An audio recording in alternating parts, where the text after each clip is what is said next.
a friendly reminder that love is not a feeling. It is a commitment. Alam mo, sa totoong buhay, hindi naman palaging masaya ang isang relasyon.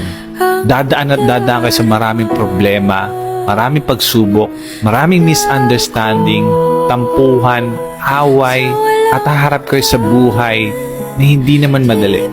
Kakaroon kayo ng sawaan, mawawala yung excitement, yung spark. Kasi nasanay naman talaga kayo sa isa't isa. Pero alam mo, sana ang huwag mawala sa inyo is piliin yung mahalin yung isa't isa. Na sana kahit anong pagdaanan yung pagsubok, andyan kayo para sa isa't isa. Lagi niyong pinipiling tulungan, palagan, at mahalin yung isa't isa.